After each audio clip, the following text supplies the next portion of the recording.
Where have I seen this before? Well, not this specifically, but something about the art style speaks to me on a level befitting a hot-blooded heterosexual man who has never in his life touched a real woman. I swear I just can't put my finger on it, aside from the fact that I seem to vaguely recall... No, reminiscing isn't going to hook viewers, so just let me tell you why Unicorn Overlord is better than Fire Emblem and why it's only worth buying on Nintendo Switch and everybody else can just pound sand with their shitty, somewhat underappreciated handheld that never stood a chance to begin with. Seriously, Unicorn Overlord.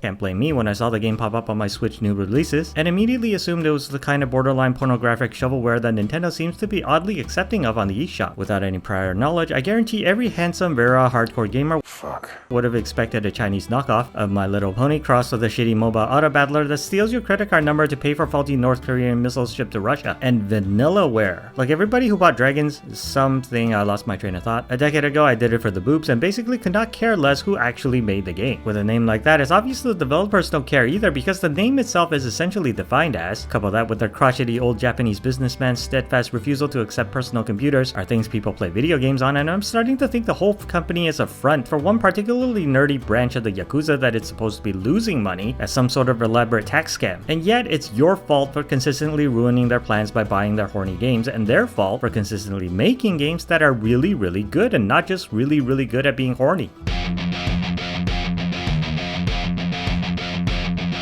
The horniness is comparatively toned back for Unicorn Overlord, ironically given the title. Yes, it's hard to believe that when the first important female character to join your party has a chest that, if you use her tits for cushions and her face as a backrest, you'll have a pretty sweet couch, but surprisingly most of the other female characters are somewhat sensibly proportioned. I mean, a lot of them are wearing actual armor, so that makes up for the witch having to continuously gyrate her bare thighs back and forth regardless of whether or not she's actually doing anything at any given time. And while the game is obviously trying to speedrun the harem rainbow by essentially giving you every possible permutation of waifu for a party member, it's also quite possibly the most beautiful game ever created by humanity. No, it is the most beautiful game ever created by humanity. The absolutely stunning art that makes up the smorgasbord of backgrounds upon which the stories and battles play out. The transcendent character design that transcends the weird itchy feeling you get in your crotch whenever Scarlet kneels down. The smallest, obviously handcrafted details and animations that were put into every scene with the careful touch of a nurturing artist. The fucking menus, the fucking save screen, the map, the world map, the little sprites that run around on the map getting into fights with each other. I've heard the graphics being touted as playable anime, but I feel that's doing it a disservice because we all know anime can be cheap as fuck sometimes. Unicorn Overlord on the other hand makes it rain, and the result is painting in motion, or the artist drawing promotional posters and manga covers churning out animation cells like someone was paid to stand behind him injecting heroin directly into his spine. And the result is obviously worth it because this game is one of the few titles where how it looks is more than enough for you to buy it and should be held up as a glowing example against the proliferation of AI generated art and a possible void comp test, because if and when a robot can learn to draw like this, we'd all be dead already.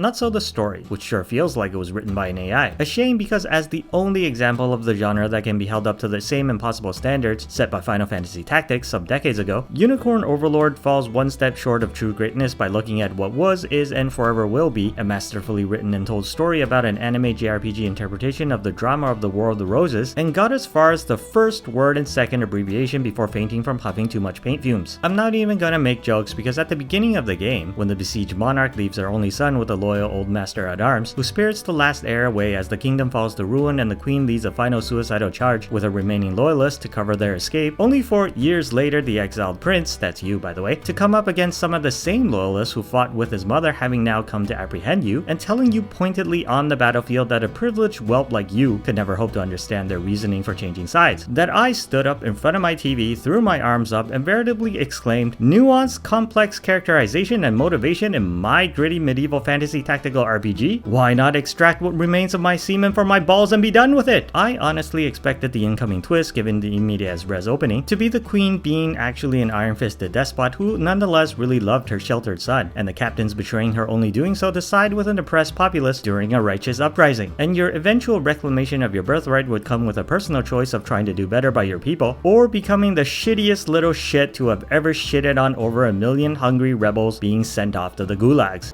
supreme executive power derives from a mandate from the masses. But no, it was fucking evil magic mind control all along. So those of you hoping for valid discussion on the merits of democratic government and sad yet sympathetic depiction of feudal marriage can go slam your dick in a car door to get rid of your erection now. Elsewhere, the game is saved by the smaller stories during which you interact with individual characters while striving to liberate all 5 kingdoms of this fantasy continent I didn't bother to remember the name of. Uniformly well written, these range from sibling rivalries to sibling reconciliations to that one cousin that's always giving off the vibes of wanting to fuck you, which isn't even all that weird given the setting and the fact that after Fire Emblem, playing house with your misfit crew of attractive dolls is just part of JTRPG that's required by law or something. In that regard, it's also better than Fire Emblem, and not just that playing matchmaker. So when I said Fire Emblem, I specifically meant this one. Three Houses was excellent, and I'll die on the hill that Fates was criminally underappreciated for its narrative. But this, it speaks a lot that as someone who watched Barbie 98 times in theaters on IMAX, that I didn't even care to build a dollhouse and slap my digital action figures together to pretend they're fucking. Least of all for a clip show episode once I figured out that gathering together the ring bearers wouldn't lead to the summoning of the greatest superhero of all time. Go Planet! By your powers combined, I am Captain Planet! Captain Planet, he's our hero. Gonna take pollution down to zero.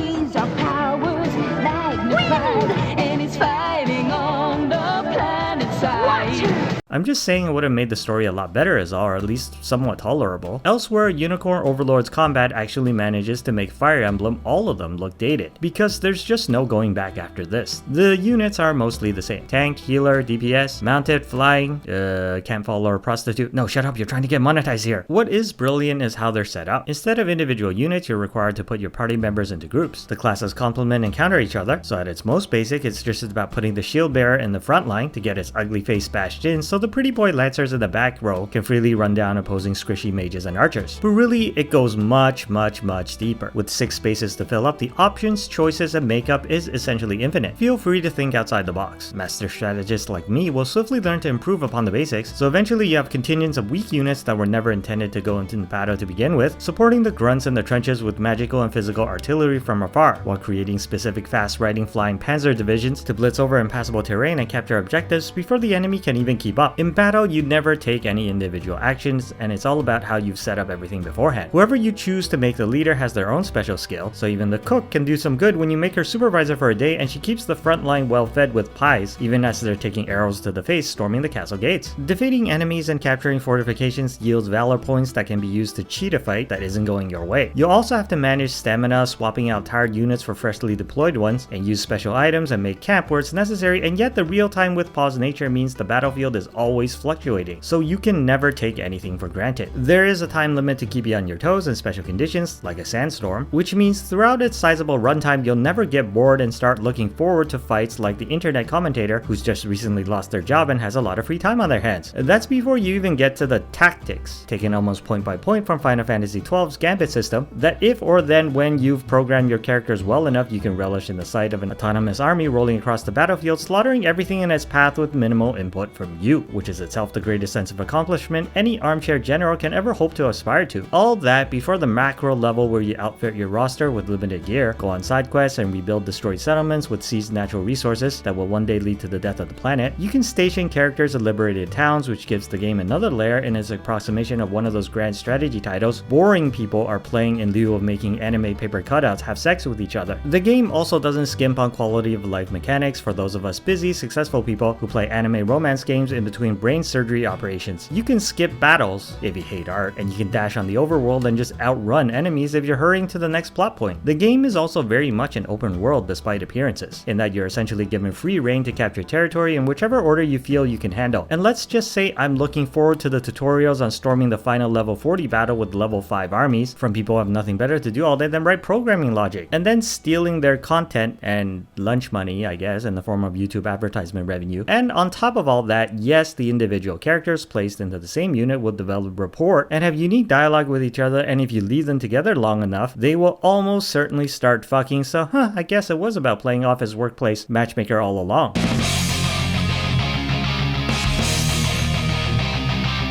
so it's a gem. It's also only worth buying on Nintendo Switch because, let's face it, the only real advantage the other consoles have is that running garbage Sony movie games sets your Switch on fire. But here's a brilliant star of a game that looks gorgeous without having to choke your processor, and best of all, is essentially composed of animated cells so that frame rate is meaningless to begin with. If it looks exactly as good and plays exactly as well, there's absolutely no reason you shouldn't be playing it while taking a dump.